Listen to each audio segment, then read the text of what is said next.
Good afternoon, students. So, as you all know that we have been discussing about the different sectors, isn't it? Different sectors of our economy during the colonial rule. So, in our previous video, we discussed with the agriculture sector and the industrial sector. So, today we are going to discuss about the foreign trade. So, what was the situation of our foreign trade during the colonial period?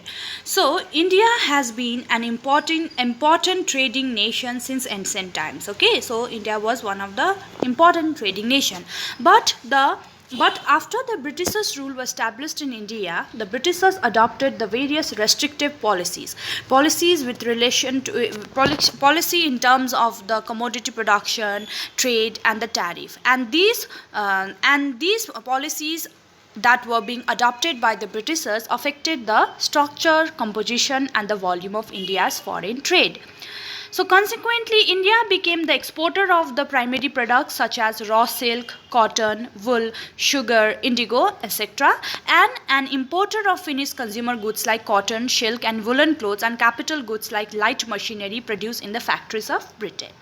So, for all the practical purposes, what happened was like the Britain was maintaining the monopoly control over India's exports and imports. So, monopoly, single seller, no, monopoly means the mono means one, poly means seller, single seller having full control. So, like that only the Britishers were also playing the role of monopoly.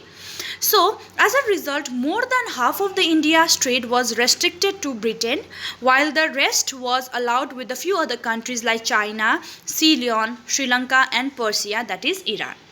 But in the year 1869, there was this opening of the Suez Canal, which that opening, it is an artificial waterways, isn't it?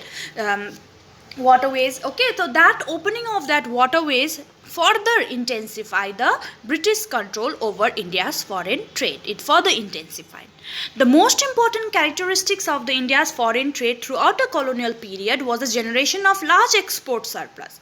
Export surplus was hugely generated, but these export surplus were generated at the cost of the cost to the country's economy, and that cost was in the domestic market several essential items like food grains, cloth, kerosene, etc. These were scarcely available because the people were encouraged to produce the cash crops. Because of that, there was huge export surplus was generated, but there was no food crops at all. So the essential commodities became scarcely available in the domestic market. So this export surplus came at this cost. Okay, after that what happened was like, furthermore, this export surplus did not result in the flow of gold and silver into India. Rather, this was used to make payments for the expenses of that were being incurred by the offices set up by the colonial government in Britain. This was used for the expenses in the war fought by the British government, and the import of the invisible items, all of which led to the drain of India's wealth. So entire India's wealth was drained away. Got it? So after that, we are now going to see about this is the overall situation of the foreign trade during the British period, during the British colonial period. So if you see another factor is the demographic condition, the population details. Okay, so various details about the population of British India was first collected through a census in 1881. As you know that the population detail is conducted by the census. So after every 10 years the census is being collected. So our first official census was started in the year 1881. Though suffering from certain limitation, it is revealed that it revealed the unevenness in the population growth. There was in our population growth, there was very much unevenness. So subsequently what happened was like every 10 years such census operation was carried out. Okay, and before the year 1921, India was in the first stage of demographic transition. The second stage of transition began after 1921. That is why the year 1921 is called Year of Great Divide, because after this year the India moved on to the second stage of demographic transition. However, neither the total population of India nor the rate of the population growth at this stage was very high. So Another, if you see about the various social developmental indicators, there was quite also like quite encouraging. Okay, they like they were not at all quite encouraging. Like if you see the overall literacy rate, the literacy rate was very low. It was only 16%. Out of this, the female literacy was very low, less than 7%. Public health facility was not available. If it is available also, like then it was inadequate. Okay, so like then the consequently the waterborne diseases and the airborne diseases were rampant and took a huge toll on the life of the people. No wonder the overall death rate was very high. Okay, mortality rate means the death rate was very high, and that the infant mortality was quite alarming. Okay, it was about 218 per thousand in contrast to the present infant mortality rate of 33 per thousand. That means per thousand 33 are infant are dying today, but previously per thousand 280 infants were dying. Then who are those infants? Infants are the child who are born who are in the age of birth to 2 years, 0 to 2 years, they are called infant. Okay, so infant mortality rate was very high. And if you see the life expectancy means how much people are expected to live, isn't it? Life expectancy was also very low. It was 44 years in contrast to the present 69 years. It was also very low. So so this was the one factor. Another was about the poverty, but the relevant data, reliable data for the poverty was not available. But the extent, we can't ignore that there was a huge poverty. Okay, that was lying at that time, but there is no doubt the extensive poverty prevailed in India during the British colonial period, which contributed to the worsening of the profile of the India's population of the time. Okay, so this was the demographic condition. If you see, so literacy rate was very low. Public facilities was not there. Infant mortality rate was very high. Infant mortality was very high. Life expectancy was very low. Okay, so death rate, mortality rate was very high, infant mortality rate was very high, and the poverty, there was extensive poverty that was prevailing in India during the British period. Okay, so this was the overall condition of the population. So demographic condition during the British period. Another is the occupational structure. Okay, so occupation wise, what was the structure of the economy? So during the colonial period, the occupation structure of India, that is the distribution of working person across different industries and sectors, showing little signs of change.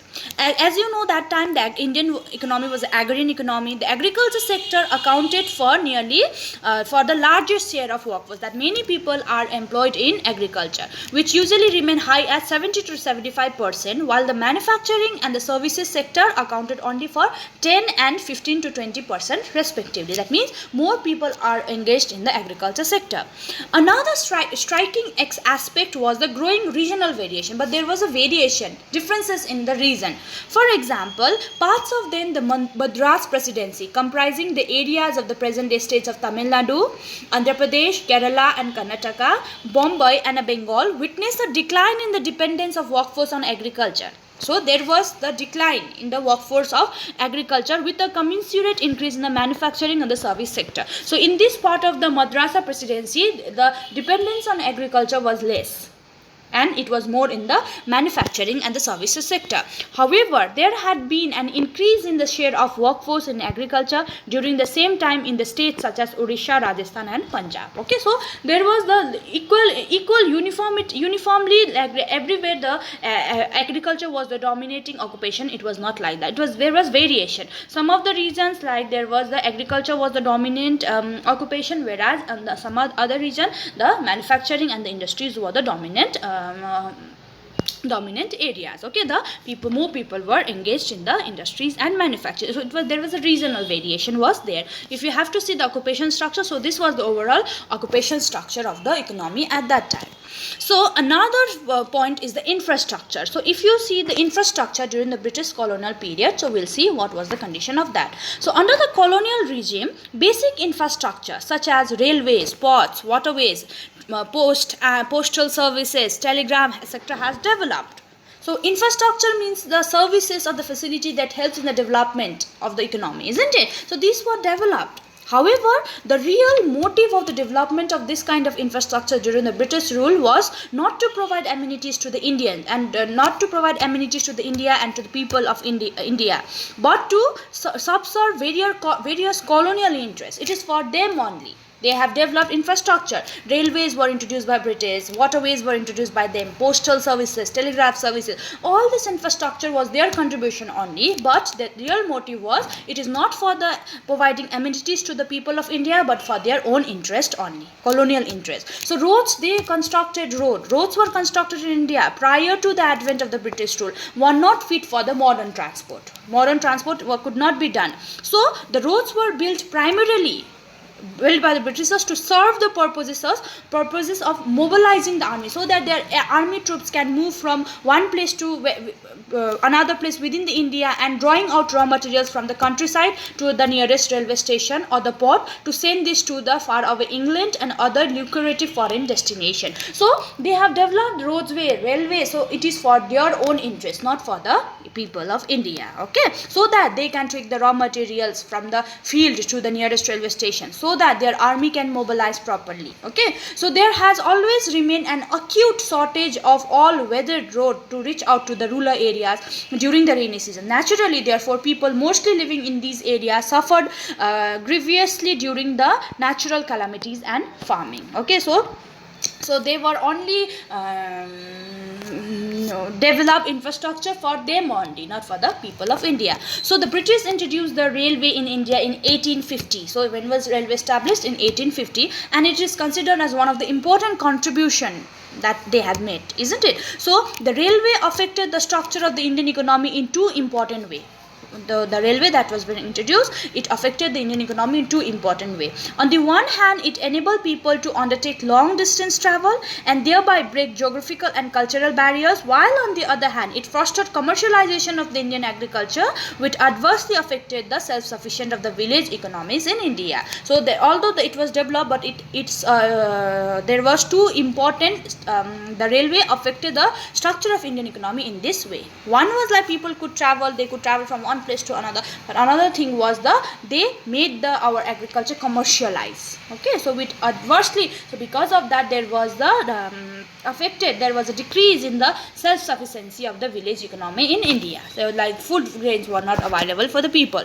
So the volume of India's exports undoubtedly expanded, but it benefits rarely occurred to the Indian people, as we have already discussed that its benefit all went to the Britishers only. It all went to them only. The social benefits which the Indian people gained owing to the introduction of the railways were thus outweighed by the country's huge economic loss.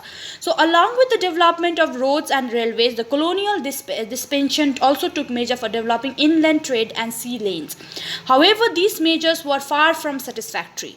The inland waterways at times also proved uneconomical, as in the case of the coastal canal on the Orissa coast.